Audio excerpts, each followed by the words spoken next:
everyone, this is Shine Mungala. For today's video ay papasyalan ko naman ang bayan ng Marmaris dito pa rin sa Mula. Dito ako sa Marina Marmaris. Dinadaanan lamang namin ang bayan na ito kung uuwi kami sa Dacia. Pero never ko tong na-explore mula nang makabili sila ng property sa Dacia. Ano nga bang makikita natin at panibagong experience dito sa Marmaris? Samahan niyo ako ha! Tara na!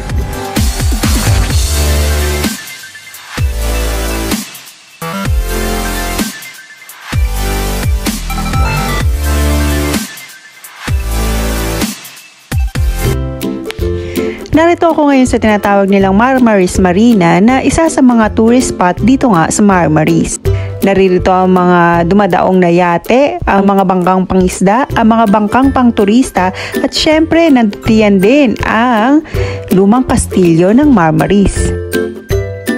Sa paligid nitong baybaying dagat ay maraming mga restaurant at mga maliliit na hotel na nagsaserve sa mga turista na dumadayo dito.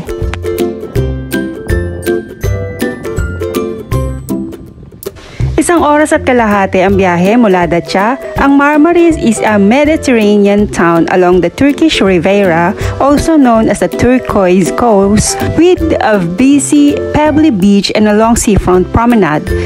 It is known for its lively nightlife on a bar street, which is home to open-air clubs and music venues. Marmaris sits in the valley between pine-forested mountains and clear waters, which are popular sailing and diving destinations.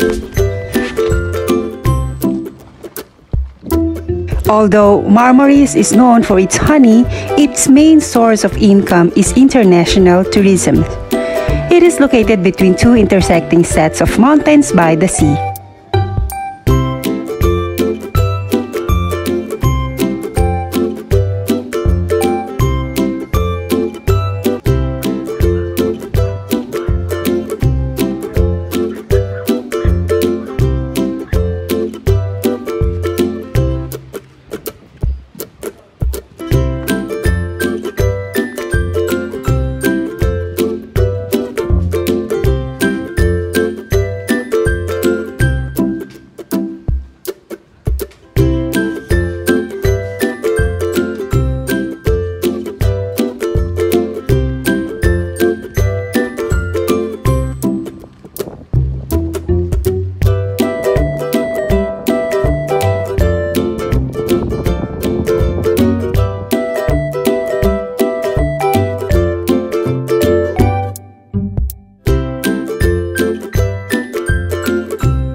Dating fishing village ang Marmaris na ngayon nga ay na-convert sa tourism industry. Meron din silang center for sailing and diving, possessing two major and several smaller marinas.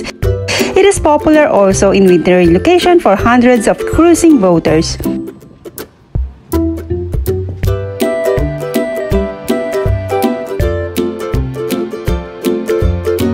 Isang oras ang gugulin mo kung manggagaling ka sa Dalaman Airport at almost 8 hours naman by car kung ikaw ay manggagaling sa Istanbul.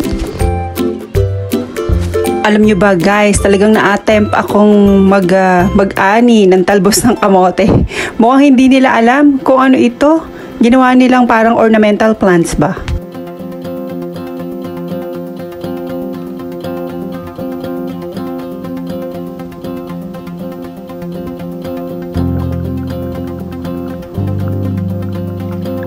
Nag-offer din sila ng ferries dito na pumupunta sa Greek Islands at ito nga ay papunta sa Rhodes at Symi Islands in Greece.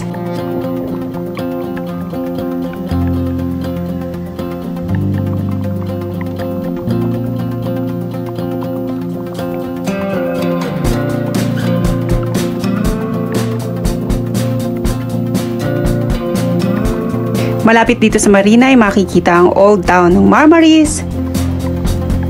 Na wag papalampasin ang magkaroon ng aurahan dito sa Old Town dahil malapit at madadaan niya lang ito papunta sa Marmaris Castle.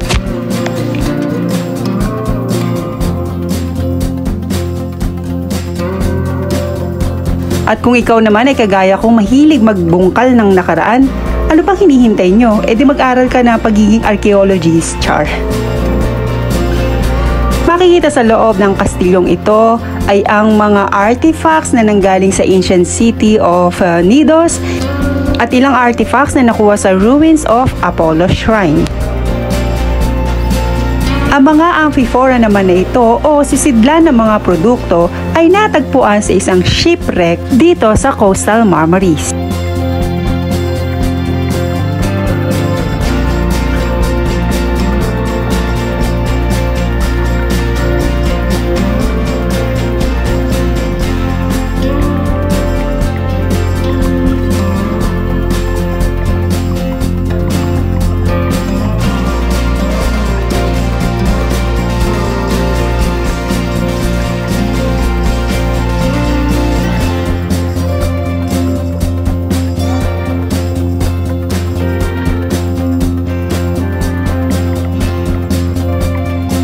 Ipinapakita sa rebuldong ito na mayroong tatlong uri ng turista. Unang-una yung mga kumukuha ng photos. Pangalawa yung kumukuha ng videos. At yung pangatlo yung tinitingnan yung mapa kasi nawawala na siya. Ako yan, ako yan. Pasalamat na lang ako at may Google Map na.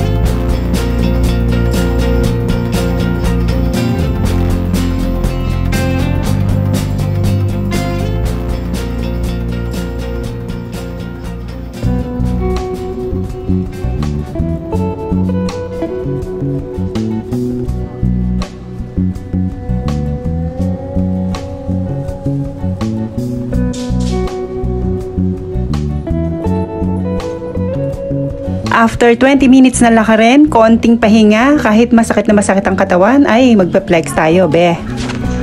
So guys, this is my hotel room. Tama lang siya sa mga traveler, yung sandali lang pupunta rito. Yan. Extra option.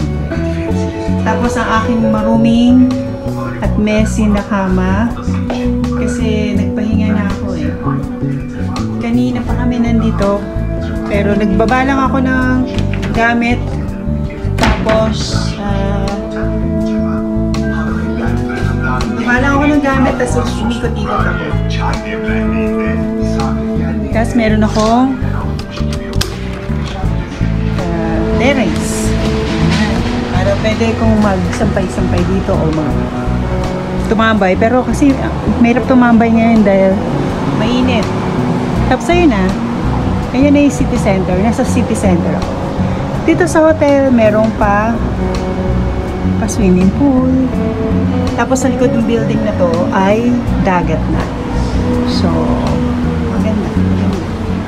Maganda yung location. Maliit lang to. Tapos yung nire-reserve ni Bossing, kinukuhang room ni Bossing sa akin ay laging good for 2. Yan. Dalawang extra tayo para makatotohanin. Yeah, that's all. At lumabas nga ako saglit para naman ma-experience ko ang nightlife dito sa Marmaris. Talagang ibang-iba siya sa Dacha.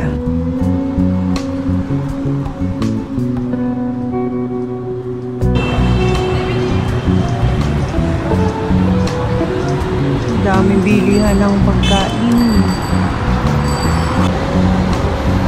Time check guys, it's already 9:45.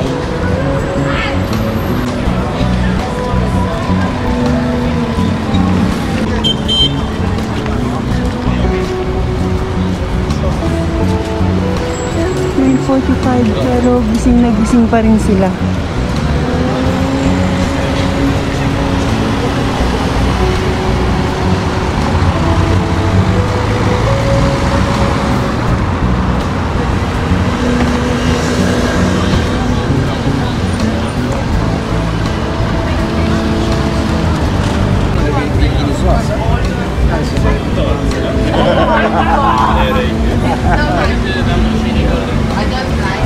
Gerek yok yani.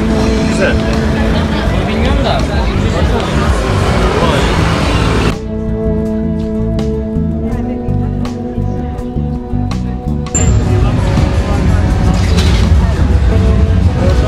Pag to diniretso ko, papunta na siya ng dagat.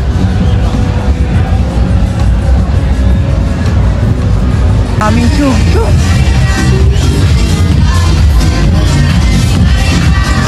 Daytime. Here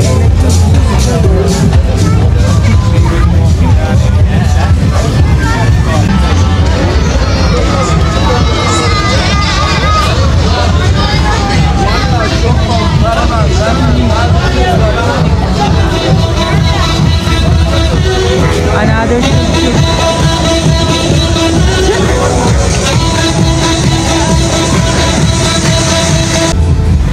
gusto mo nang matahimik, doon ka naman, no? Tahimik.